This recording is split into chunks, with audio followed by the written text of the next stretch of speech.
Sistema Michoacano de Radio y Televisión presenta.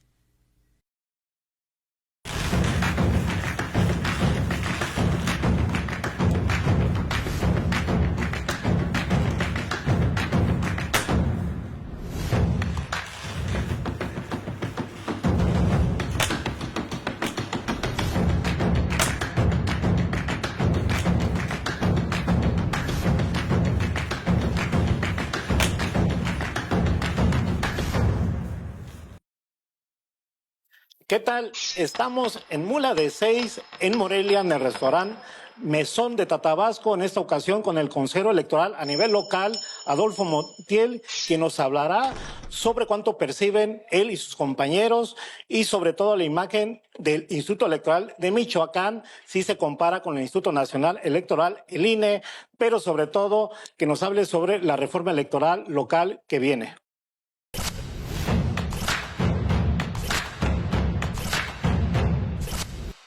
Adolfo, bienvenido. Samuel, un gusto estar contigo aquí en este programa del Sistema Michoacán. Fíjate que abordamos el tema de cómo asociaciones civiles se convierten en agrupaciones políticas, que es un paso de ley para poder, si pretenden, ser partidos políticos a nivel local. ¿Y terminó apenas una etapa de eso o un proceso? No, ya concluyó la otorgación del registro o no, la procedencia o no del registro, ¿sí? Y quiero comentarte brevemente, porque nos han preguntado, ¿no? ¿Para qué son las agrupaciones? No son un partido político. No. Pero quiero comentarte que esto surge derivado de, ¿te acordarás? En el 2000, en la campaña de Vicente Fox, que creó una agrupación Amigos de Fox. Y luego esta también apoyó en la campaña. Y luego cuando se fiscalizó, resultó que mediante esa organización se inyectó recurso de fuentes ilícitas a la campaña y derivó en la gran multa de Amigos de Fox. En las reformas electorales entonces se estableció que podía haber agrupaciones políticas que coadyuven con los partidos políticos o con algún candidato o candidata, pero que deberían de estar regulados por la autoridad electoral. Incluso en un principio recibían financiamiento público. Después esto se modificó. Hoy en día no reciben financiamiento público. Sí tienen que cumplir con 3 requisitos que ahorita los comentamos ante la autoridad electoral y tienen que transparentar el origen y el destino de su gasto, pero se les permite participar en las campañas, en la promoción, ¿sí? Y pueden hacer incluso una alianza con partidos políticos. Entonces, yo lo veo como aquellas agrupaciones, personas que no están, pueden o no estar afiliadas a un partido, no es impedimento estar afiliado, pero que desean promover, apoyar a una campaña, a un candidato, una candidata, y hacerlo pues mediante las reglas electorales. Esa es la finalidad de estas agrupaciones. No había habido en Michoacán. El registro se abre un año antes de cada proceso electoral. No se habían recibido solicitudes, por lo tanto no había agrupaciones. Sí ha habido agrupaciones a nivel nacional, pero a nivel Michoacán es la primera vez. Se recibieron 4 solicitudes, 2 no procedieron y 2 sí procedieron, y son las primeras en obtener su registro a nivel local. ¿Cuáles son? Las agrupaciones, déjame darte los nombres completos de las 4 que entregaron su solicitud. Mira, fueron Democracia en Libertad Michoacán, Acción Política Ciudadana por la Igualdad, Acción Revolucionaria para la Transformación y Expresión Social Ricardo Flores Magón. Las que obtuvieron el registro porque cumplieron con los requisitos y se otorgó fue Democracia en Libertad Michoacán y Acción Revolucionaria para la Transformación. Las que no se les otorgó, Acción Política Ciudadana por la Igualdad y Expresión Social Ricardo Flores Magón. Consejero, ¿podemos saber, por ejemplo, quiénes lideran esas agrupaciones, de qué tendencias son? Bueno, los requisitos que deben de cumplir justamente es tener representante y un órgano directivo, cumplir con 1,200 personas asociadas y contar con 20 oficinas en el estado. Eso fue lo que se verificó, bueno, tener documentos básicos acorde al sistema político y electoral. Y eso fue lo que se revisó, Samuel. Y estamos en el proceso de poner en nuestra página de internet del Instituto Electoral de Michoacán toda esta información, porque ahora ya son agrupaciones políticas y por lo tanto la información tiene que ser pública, en dónde, cuáles son las direcciones de las oficinas, cuál es el representante de cada una de estas organizaciones y con ello la ciudadanía que desee interactuar con ellos, pues poder buscarlos. En el caso de Democracia en Libertad, Michoacán, se acreditó como representante legal Luisa María Calderón. En el caso de Acción Revolucionaria para la Transformación, fue Antonio Valencia, el que se acreditó como representante legal. En el caso de Acción Política Ciudadana por la Igualdad, se acreditó Nuria, no recuerdo el apellido, y de Expresión Social, Ricardo Flores Magón. Recuerdo que era el licenciado Paricutín, pero tampoco tengo presente ahorita su apellido. ¿Sí? Bueno, pues esas agrupaciones, a ver, desmiénteme, ¿es un paso para poder ser partidos políticos locales? Puede ser o no. La puerta para conformar partidos políticos se va a abrir hasta dentro de 6 años, o bueno, 5, que es el año posterior a la elección del titular del Poder Ejecutivo, en este caso a nivel local. Sería 5. Podrían estas agrupaciones mantenerse y en 5 años intentaron no conformarse como partido político. Incluso, bueno, el señor Antonio Valencia también fue representante de una agrupación que intentó ser partido político, desistió y ahora entregó su documentación para agrupación política. ¿Qué van a hacer estas agrupaciones políticas? Por ejemplo, se acerca un proceso electoral, el 23-24. ¿Cómo pueden incidir? ¿Cuál es el límite? O como dicen, ¿qué onda? Sí, mira, el Código Electoral de Michoacán establece en el artículo 82 que estas agrupaciones de ciudadanas y ciudadanos deberán de promover y participar en cuestiones políticas, pero también apegadas al régimen, que en este caso es de revisión del Instituto Electoral. Ellos entregaron una copia de la credencial de elector y la cédula firmada por las personas que estaban asociadas. Y nosotros teníamos que verificar que esa cédula y que esa credencial fueran reales, fueran válidas, es decir, con credencial para votar de Michoacán, que estuviera vigente. Por eso 2 agrupaciones no se les dio el registro porque no cumplieron con los 1,200. También entregaron un listado de las oficinas y se fueron a verificar esas oficinas en el sentido de que existiera la dirección, porque a veces las oficinas ponían domicilio conocido y bueno, pues sabemos que a veces en una comunidad o en un municipio es difícil, pero tampoco puede estar así. Había que poner más referencias. Segundo, que hubiera un responsable de la oficina y un par de preguntas donde dijera que tenía vínculo con esta agrupación. Y luego los documentos, que fueran apegados al orden democrático, legal y electoral.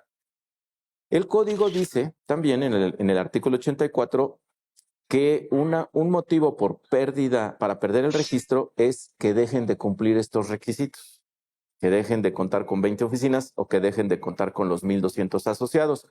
Ese es un proceso que nosotros vamos a tener que estar verificando año con año. Ahora, también dice el código que podrán perder el registro si no reportan por lo menos una actividad al año. Deberán de informarla, ¿sí? Y también deberán de informar su ingreso y su egreso, ¿sí? De manera anual. El no hacerlo es motivo de pérdida de registro. Por lo tanto, deben estar activas, Samuel. Con eso es lo que quiero decirte. Deben realizar por lo menos una actividad al año de carácter política, de promoción, de difusión de la cultura democrática y deberán de informarnos de dónde provienen los recursos. No son recursos públicos, son privados, pero hay fuentes prohibidas del financiamiento a actividades políticas, que venga de un partido político, que venga del extranjero, que venga de persona moral, que venga de agrupación religiosa gremial, ¿sí? Son fuentes prohibidas o que el origen sea desconocido. Por eso, estas agrupaciones deberán de estar activas para el siguiente proceso electoral en concreto, pues podrán hacer alianza con algún partido político o con algún candidato o candidata para promoverlo. Eso lo pueden hacer podrán aparecer en la propaganda electoral, también lo podrán hacer, y esto pues a la luz de que la ley lo permite, ¿sí?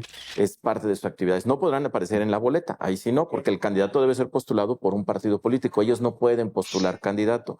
Si desean hacerlo, tendrán que buscar con un partido para que el partido les postule su candidato o candidata.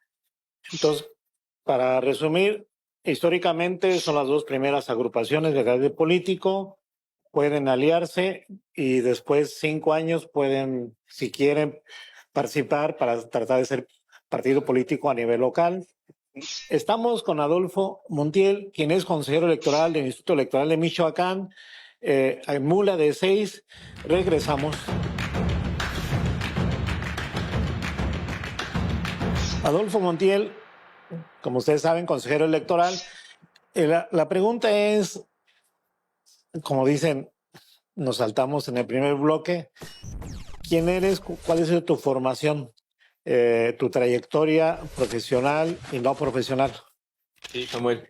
Bueno, soy Juan Adolfo Montiel, estoy como consejero electoral en el Instituto Electoral de Michoacán de octubre del 2020 a septiembre del 2027.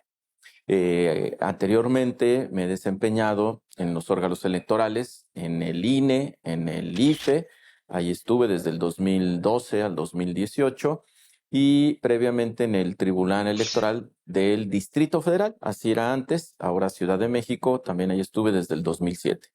Soy licenciado en Derecho por la UNAM, tengo maestría en Ciencia Política por la Universidad Vasco de Quiroga y un curso de especialización de Comunicación Política en la Universidad de Salamanca, España, y actualmente estoy cursando el doctorado en Derecho Constitucional y Derechos Humanos en el Instituto Iberoamericano de Derecho Electoral.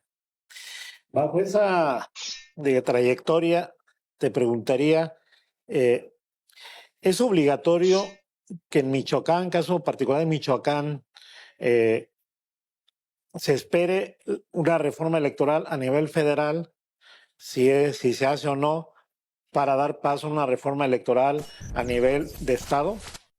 Fíjate que es una muy buena pregunta, Samuel. Hay diversas interpretaciones al respecto. Te quiero dar la mía personal. La Constitución dice en el artículo 105 que no puede haber reformas legales 90 días antes del inicio del proceso electoral. En Michoacán, la ley actual dice que inicia en septiembre. Es decir, tendríamos hasta el mes de mayo para hacer las reformas, porque ya en el junio ya entramos en ese periodo de 90 días. Hubo una reforma federal en la cual el impacto a nivel local son un par de artículos donde establece que se deberá de armonizar a nivel local, ¿sí?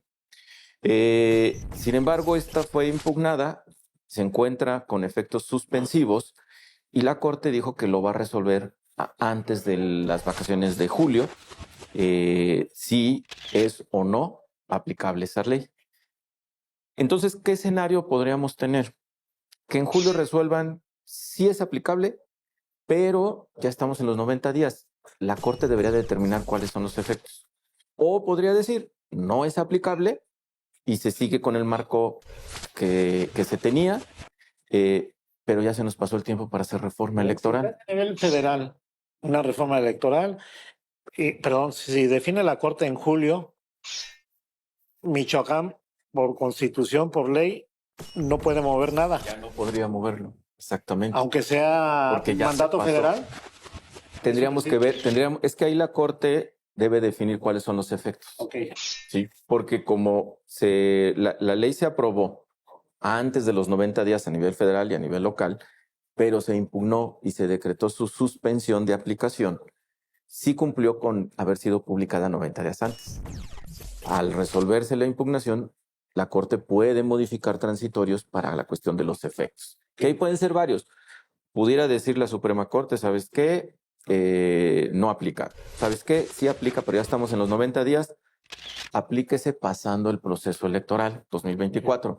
O modifíquese en un tiempo de 60 días y hágase lo conducente. Pero yo creo, Samuel, que podríamos en Michoacán plantear un ajuste de reforma electoral local con cuestiones que son necesarias derivado del pasado proceso electoral y que con ello podríamos ir blindados ya con nuestro marco legal local, esperando lo que resuelva la Corte en su momento. Te divido los temas en dos. Uno, la parte técnica, operativa, y la otra, decisiones que tienen que ver con cuestiones políticas, déjame decirlo así, ¿no? Lo técnico, nosotros requerimos de más de 2 semanas para la cuestión de los registros de las candidaturas. El recibir un gran número, miles de personas registradas, que atrás de cada registro hay una documentación que se tiene que verificar y que además, que creo que es lo más importante, Samuel, todas deben de venir de un proceso de selección de un partido político. O sea, no puede llegar cualquier persona a decir yo soy militante de este partido y vengo a registrarme. No, espérame. Tú debes de venir acompañado con tu convocatoria y con el acta que fuiste designado de ese proceso de selección o del órgano encargado o quien. Eso, no, sí está. A lo que yo me refiero es que todo eso se tiene que revisar. Okay. Y entonces el cúmulo de revisión para esa documentación de cada candidato, incluyendo regidurías suplentes, O sea, también tenemos que revisarlos, o sea, porque ¿de dónde provienen? ¿Sí?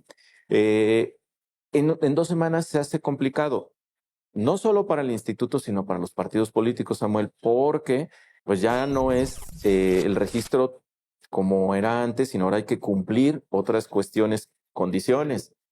El asunto de la paridad, las cuestiones de grupos vulnerables, en caso de los candidatos o candidatas indígenas. Entonces, eso también a los partidos políticos en el pasado proceso, en algunos casos se les complicó. Déjame decirte un caso. Hubo un partido político que ya perdió el registro, lo tenía a nivel nacional, que no cumplía con la paridad y te tuvimos que decir, ¿sabes qué no cumples con la paridad en ayuntamientos? Se le hizo un requerimiento, no lo cumplió, se le hizo un segundo, no lo cumplió y le dijimos, porque así estaba establecido, que le íbamos a tener que quitar el registro de una candidatura de ayuntamiento y el partido se tuvo que aplicar porque no tuvo oportunidad de poder cumplir con el asunto de la paridad. Entonces hay cuestiones técnicas, por ejemplo... Hablan 2 semanas, ¿qué tiempo requieren o cómo? Bueno, estamos allí planteando con el Congreso que pudiéramos contar con un mayor número de días. ¿Un mes? No, un mes no, pero es que esto también depende de otras cuestiones que tienen que ver con las acciones afirmativas, que esa es una decisión política, ¿sí? El pasado proceso electoral, la novedad en las candidaturas fueron estas llamadas acciones afirmativas para grupos vulnerables. Entonces, por la cuestión de los tiempos, los tribunales ordenaron a los órganos administrativos que tenían que cumplirse con la incorporación en las candidaturas. Lo que nosotros queremos ahora es que el Congreso decida cómo deben de ir estas candidaturas acciones afirmativas. Deben de ir en municipios, en diputaciones, en la lista de mayoría, en de los pluris, cuáles son los requisitos, por ejemplo, si va a haber postulación de diputación migrante, cuál es el requisito, tiene que vivir aquí, tiene que tener una residencia binacional, debe venir avalado por agrupaciones, o sea, toda esa parte. Que le dé claridad. Que le dé claridad, exactamente. Para las personas que si se van a incorporar de discapacidad, de la comunidad LGBT, y tenemos un abanico de opciones, porque a nivel nacional fueron diversas las formas en que se atendió esto, y creemos ahí que lo mejor sería que las fuerzas políticas en el Congreso pudieran consensar y establecer cómo debe de aplicarse eso, ¿no? Y hay otra cuestión técnica, por ejemplo, el asunto de Morelia particularmente. Morelia, como bien lo sabes, tenemos elección municipal y tenemos elección de 4 diputaciones, pero la ley establece que el cómputo debe realizarlo uno de los comités porque se instalan 4. Entonces, a nivel distrital, pues sí se hacen los cómputos en cada distrito, pero a nivel municipal lo tiene que hacer uno de los comités. Ese fue el motivo de retraso de la entrega de la constancia de Alfonso Martínez en la elección pasada, porque se tuvo que hacer en un solo comité toda la elección de Morelia, pero no solo es el cómputo, sino después se tiene que hacer la asignación de regidurías y hasta que se concluye todo eso es cuando se entregan las constancias. ¿Por qué no poner, para hacerlo más rápido, que también los comités distritales también hagan lo municipal y luego ya se junta en uno solo para simplemente sumar las actas? Vamos a un corte, regresamos contigo, Adolfo Montiel, para que nos platiques la otra parte. Ya hablamos dos temas importantes técnicos, ahora de la cuestión política. Regresamos, estamos en Mula de 6. Adolfo, estamos hablando sobre el asunto de una posible, y yo diría para el Instituto Electoral de Michoacán, una deseable reforma electoral a nivel local. Me hablaste de dos temas de carácter técnico, pero también hay de carácter político. ¿Cuáles serían estos segundos? Mira, te voy a mencionar otra que va aparejado. Te decía hace rato de los registros, ¿no? Y tú incluso me decías, bueno, ¿en cuánto tiempo necesitan? Hay que tener en cuenta que vamos a tener fuerzas políticas locales y eso aumenta la cantidad de registros, ¿sí? Por eso es que requerimos más tiempo. No es lo mismo tener 7 fuerzas políticas a tener 10, 9, 10. 11, ¿sí? Que van a tener que registrar. Y entonces, por eso creemos que de parte técnica es mejor tener allí la cuestión de más tiempo. Pero a ver, no sé si me estás alargando la respuesta, pero tú hablas de que le dan 2 semanas. ¿Cuántas semanas tienen que tener ustedes previniendo el registro de candidatos de partidos políticos locales? Es algo que todavía no hemos decidido en los integrantes del Consejo. Pronto, ¿cuántos consideras que...? ¿Una semana más? Que podrían ser 7 días más. Lo ideal es un mes. ¿O ya lo ven muy...? No, yo creo que un mes no. Okay. Es mucho. Me parece mucho, un mes. Pero también poniendo ciertas reglas en el asunto del registro. Por ejemplo, pues el registro, hay un periodo para entrega de la documentación. Una vez que se hace la entrega, pues nosotros tenemos que revisar de lo que entregaron. El asunto es que luego, después de esa fecha, siguen entregando, ¿sí? Y entonces, para tratar de subsanar, yo diría, pues, vamos a tener primero el cierre, revisemos, y entonces ya les decimos, oye, te faltó la copia de la credencial de elector, te faltó el acta de nacimiento, te faltó la copia de la residencia. Oye, esta persona no trae su acta de donde fue seleccionada en el proceso interno. Te doy 5 días para que lo subsanes. Por eso es que te digo, requerimos más tiempo, no solo nosotros, sino también para los partidos políticos. No es lo mismo decirles, te doy 3 días, a te doy 24 horas para que me lo traigas, ¿sí? La otra parte tiene que ver con la cuestión de los requisitos, ¿sí? El proceso electoral pasado estaban planteados una serie de requisitos que deben de entregar y el Tribunal Electoral Local inaplicó varios de ellos por impugnación de los partidos políticos, que es la declaración de conflicto de interés, la declaración patrimonial y es la declaración patrimonial, conflicto de interés y la declaración fiscal, ¿sí? Inaplicó. Entonces necesitamos ver ahí qué pasa al respecto. Ya no se va a pedir nada de esa información o podemos generar un formato donde los candidatos y las candidatas lo llenen y que eso se informe a la ciudadanía sobre estas cuestiones, ¿no?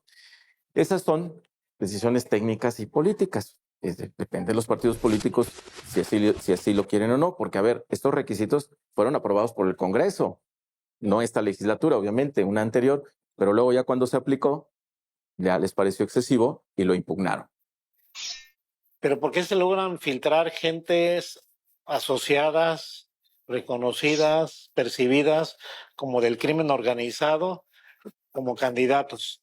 Si un partido no impugna o lo ve o lo denuncia, o medios de comunicación a veces, pero uno dice, pues, ahí están, y hasta de oídas. ¿Cómo acotar eso? ¿Ustedes no tienen ninguna posibilidad de hacerlo, me imagino, pero además todavía en el último minuto de entrega de los requisitos para candidaturas, pues tienen montonal, por decirlo, de trabajo, porque llegan a cambiar de candidatos. Sí, es que esos son de los tramos que hay que establecer y darle claridad, como bien dijiste, en la ley. O sea, hay un periodo de entrega, sobre de ese vamos a revisar, proceden o no proceden, y ya después vendría, como es su derecho, la posibilidad de haber sustituciones. Y esta cuestión que tú dices me parece que es importante, Samuel, y son de las cosas que tenemos que platicar con el Congreso de cómo blindarlo, ¿sí?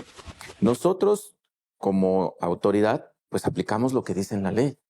Y si la ley me dice que estos son los papeles con los que puedo yo darle el registro a una persona, pues con eso yo registro. Pero si ahí no me pide cuestiones, como tú dices, de constancias, de que no haya vínculos, pues nosotros no podemos excedernos en eso. De acuerdo, pero a ver. Si hay incluso cuestiones públicas, mediáticas, pues nosotros tenemos que apegarnos a lo que dice la ley.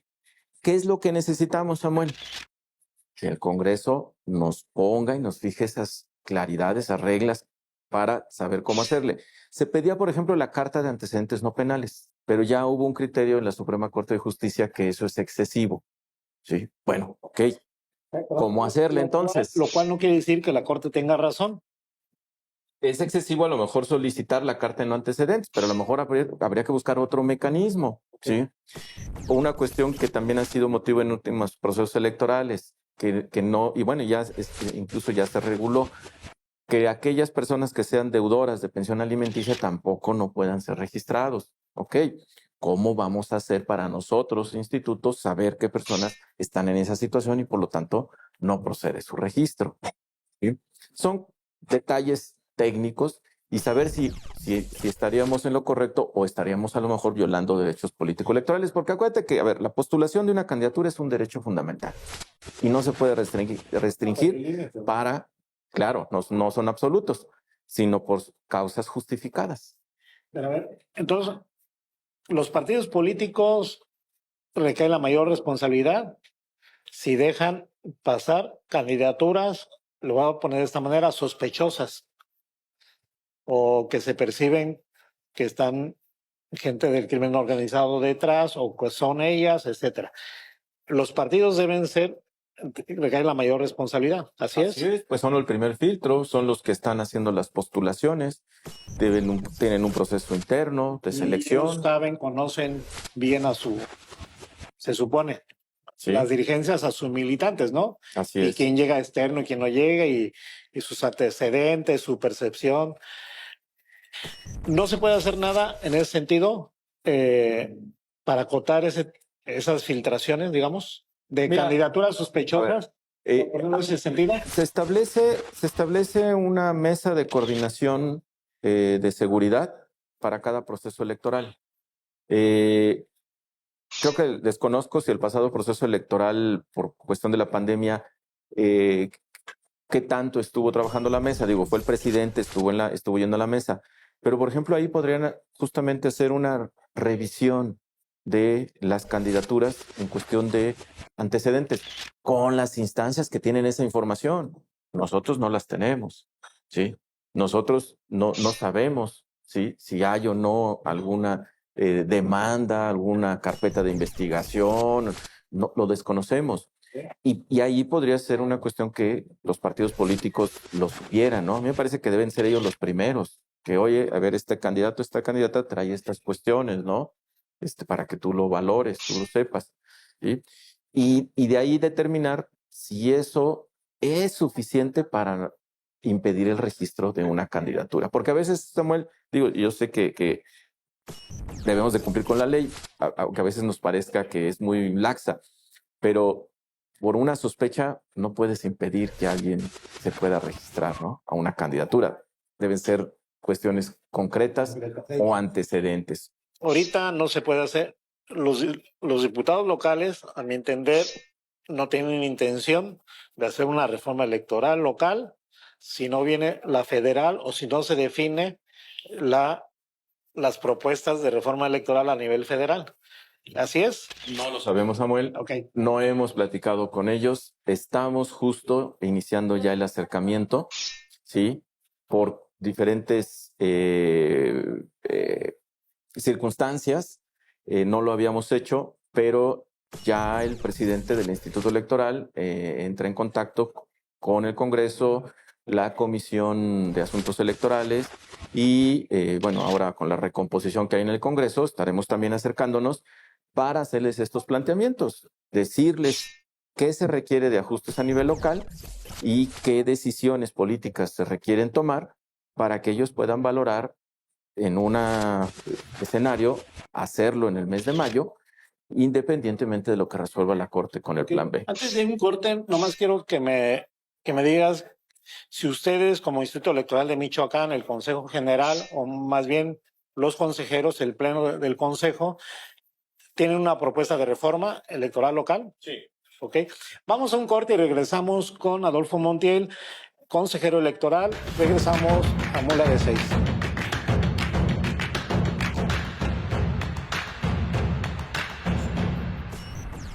Adolfo, estamos en la penúltimo bloque.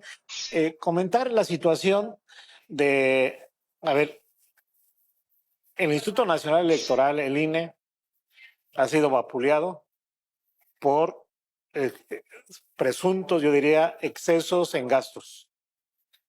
El Instituto Electoral de Michoacán es privilegiado, no han sido señalados de exceso de gastos. Ustedes, un consejero, ¿cuánto gana? Un consejero, consejera electoral, ¿cuánto gana? ¿Qué prestaciones tienen? ¿Qué bonos tienen? A partir del 2020 hubo una nueva integración, una nueva composición en el órgano electoral. Hubo un cambio de la consejería que preside y 3 consejerías más, de las cuales yo ingresé. Esto ha permitido que haya una nueva dinámica en el órgano electoral. No quiero hablar de lo anterior, cada quien hace su historia. Te voy a hablar de la que nosotros estamos en estos momentos construyendo. En ese momento, pues el objetivo era el proceso electoral. Justo yo llegué cuando deberíamos de aprobar el presupuesto para el 2021, el cual me pareció que era razonable y justo lo que se estaba solicitando se envió y el gobierno anterior consideró que se recortaba ese recurso, ¿no? En pleno proceso electoral, ¿sí? Lo cual tuvimos que hacer ajustes. Terminamos el proceso electoral, empezamos a planear el siguiente presupuesto y lo formulamos ya con la nueva administración. Y sí, ahí en la nueva dinámica de la legislatura actual hubo comparecencias con los órganos y ahí se estableció qué era lo que se estaba pidiendo y para qué. Y recibimos el presupuesto que se solicitó porque además se le habían ya adicionado tareas al órgano electoral, que déjame decirlo, ya no, habría que pensar que ya no solamente hacemos elecciones, sino fomentamos la participación ciudadana por el asunto de las consultas indígenas, ¿sí? Que tiene que ver con participación ciudadana. Entonces, se nos aprobó, se utilizó el recurso en lo que se estaba programado. A final de año, recurso que no se utilizó, se tuvo que devolver y el recurso que se gastó, pues se acreditó dicho gasto. Con ello fuimos nuevamente con el otro presupuesto al siguiente año. Allí el gobierno del estado nos hizo un recorte. En el Congreso se hicieron gestiones y vieron viable y posible que se nos otorgara ese presupuesto. Y en eso estamos, ejerciéndolo y rindiendo cuentas. Y el órgano electoral somos de los más fiscalizados porque tenemos un órgano interno de control nombrado por el Congreso. Tenemos a los partidos políticos ahí sentados en el Consejo General, en la Comisión de Administración, viendo cómo está el flujo del recurso y eso no lo tiene ninguna otra institución, ¿sí?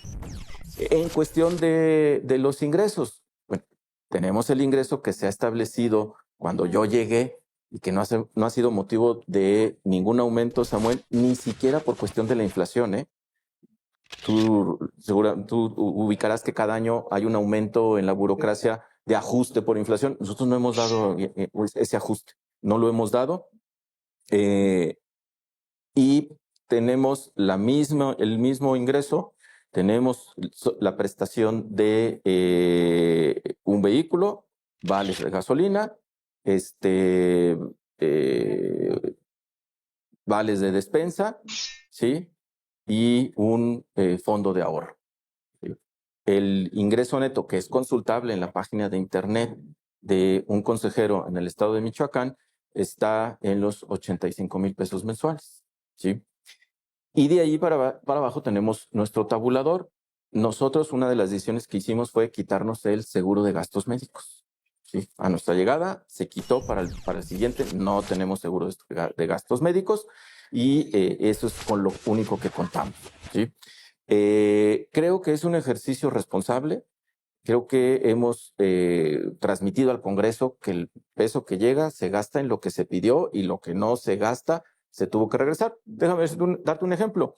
Se estaban planteando un gran número de consultas indígenas que no se llevaron a cabo, pues se regresó recurso que no se utilizó. Se pidió para comprar un vehículo de personal de transporte de 12 personas por la situación que hay del asunto de los vehículos que no había y bla, bla, bla. No se pudo comprar y el recurso se regresó. ¿Sí? Entonces, eso es ejercer el gasto de manera responsable. Yo tengo, Samuel, la teoría, no la teoría, la filosofía de que, a ver, el gasto público es para ejercerse, porque también no gastar está mal, pero de manera responsable. Y lo que no se gasta, pues se devuelve y listo.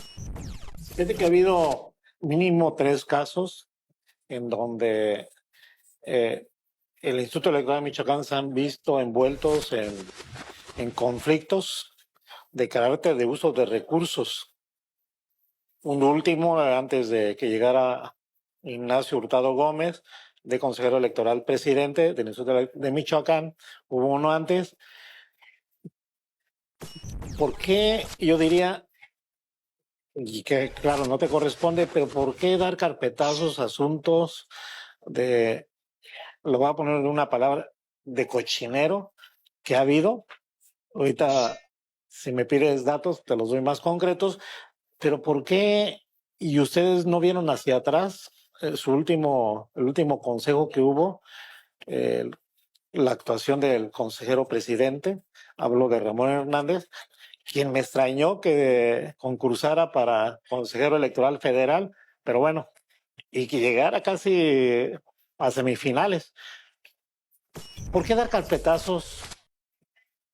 No, Samuel, mira, a ver, sí hubo una revisión hacia atrás, pero en lo que nos corresponde. ¿Qué nos corresponde, Samuel? Hubo una auditoría sobre la revisión del gasto del 2015 en la que hubo observaciones y hubo ahí cuestiones que le ordenaba al Instituto Electoral de realizar.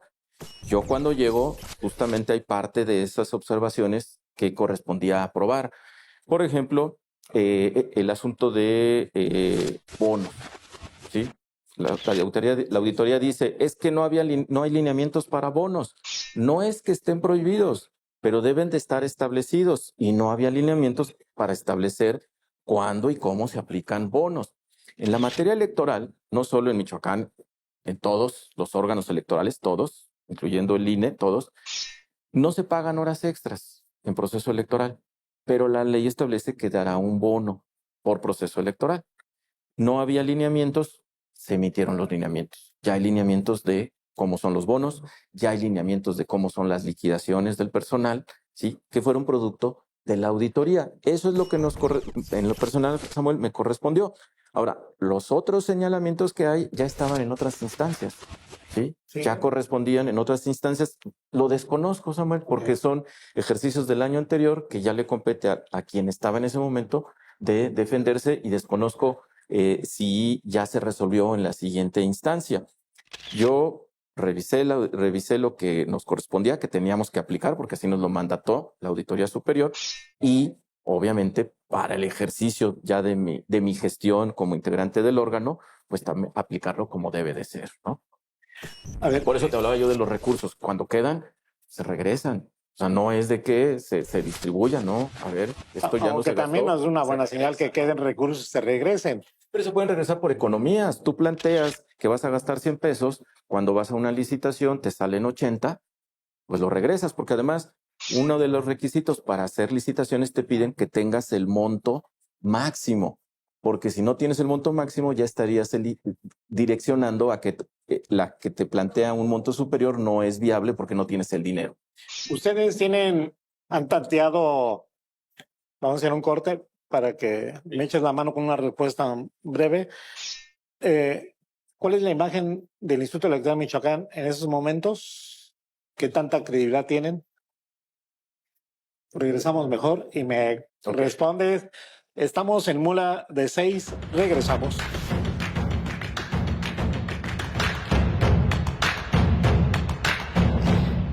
Adolfo, pues estamos pendientes de la respuesta de cómo están calificados, Una cosa es cómo los percibe la gente. Así es. ¿Cómo se sienten ustedes? Así es. Y la otra, que está en medio, la realidad. Exacto. No, gracias Samuel. A ver, pues, la realidad la va a tener cada quien, ¿no? Cada cabeza es un mundo. Pero déjame decirte que nosotros... Hay otro dicho que dice que cada cabeza es un mundo, pero todas esas cabezas nomás caben en un mundo. A ver, dime. Mira, nosotros, una vez que llegamos en esta nueva conformación, 2020, nuestro objetivo fue el proceso electoral. Concluyó el proceso electoral y ahí ya no hubo elecciones extraordinarias. Con todas las resoluciones que hubo de los tribunales, concluyó el proceso. Y entonces entramos a una nueva dinámica del Instituto Electoral de Michoacán, en la que los 7 que integramos decidimos que teníamos que trabajar a favor de la institución. Y entonces planteamos la distribución de los trabajos en comisiones y que cada quien estuviera haciendo su trabajo en comisión, porque el Instituto Electoral debe tener presencia en diferentes ámbitos. Por ejemplo, yo estuve en el presidente del comité editorial y tuve la fortuna de sacar estos 2 textos que fuimos a presentarlos a la Feria Internacional del Libro, ¿sí? Entonces, se logró que hubiera presencia del Instituto Electoral en la FIL de Guadalajara, que es un gran escaparate. Se logró que tuviéramos ya publicaciones para poder hacer la parte de la difusión de la cultura democrática.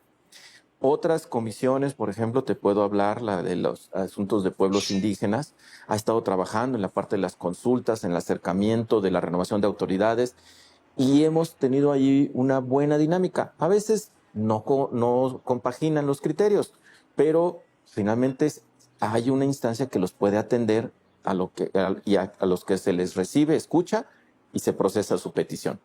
También hemos trabajado en la parte de la educación cívica, que es otra instancia que le corresponde al instituto.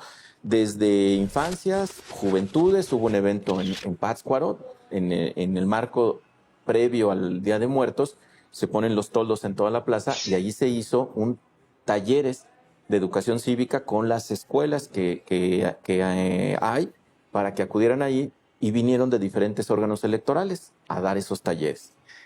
Acabamos de hacer hace 15 días un Democracia Fest en Zamora, allí en el Teatro de Zamora, ¿sí? Con las juventudes, bachillerato y universidades en un modelo diferente, no acartonado, no de conferencias, sino de plática.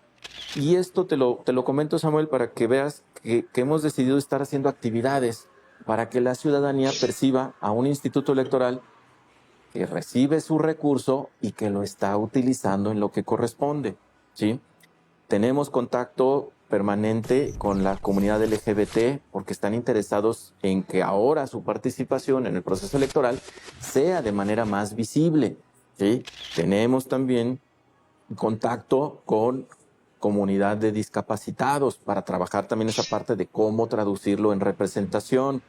Y así hemos estado trabajando todas las áreas, ¿sí?, del Instituto Electoral para hacernos visibles, para que la gente sepa. Digo, ya sé que a veces confunden INE y IEM, digo, la verdad es, además es algo entendible, ¿no?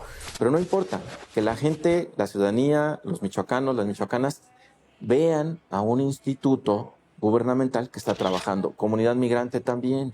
Y hemos tenido diferentes foros para escuchar su sentir.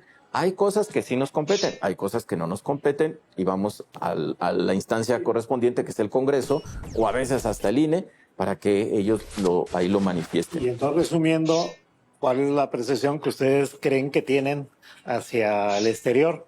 Nosotros, es decir, de bien, mal, regular, del 1 al 10, 6, 8, 3. Es que no, es que está... No, yo sé que... No puedo autocalificar, pero yo te puedo decir que sí tenemos datos, comentarios de que perciben a un instituto electoral activo y trabajando. Confiable. Sí. ¿Por qué la percepción, un círculo rojo, círculo naranja, que en las elecciones locales pasadas, a gobernador, diputados locales, alcaldes, como que hicieron de la vista gorda por la cuestión digamos, la intervención del crimen organizado, focalizado en una región y en ciertos municipios, que finalmente el Tribunal Electoral Federal dio como que sí hubo ahí mano, pero como que se vio como que el IEN, de eso se hizo de la vista gorda, es un decir, como que no volteó o como que fue muy rigurosamente legal. ¿Cuándo se presentó lo que tú comentas? ¿Previo a la elección? No, durante la elección. Durante la elección. Sí. Déjame decirte que yo estuve a cargo del distrito de Cualcomán y de La Piedad.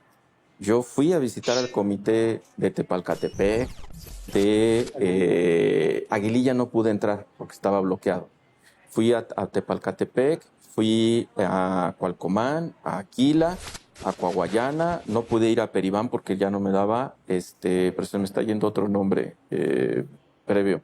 Fui a esa zona y bueno, con las circunstancias en las que ellos ahí viven, estaban muy activos y muy con la camiseta puesta de sacar adelante el proceso electoral. Incluso en mismo Aguililla, el comité salió a promover el voto, que la gente votara, se pudieron instalar casillas y todo. O sea, nosotros sí estábamos alertas y estábamos con los cuidados necesarios para que se pudiera llevar a cabo la elección. La situación que finalmente quedó a través de una sentencia en la Sala Superior de que hubo intervención en una región y en unos municipios fue el día de la jornada. Y bueno, ante eso, nosotros no tenemos policía, nosotros no tenemos guardia, estas son otras instancias.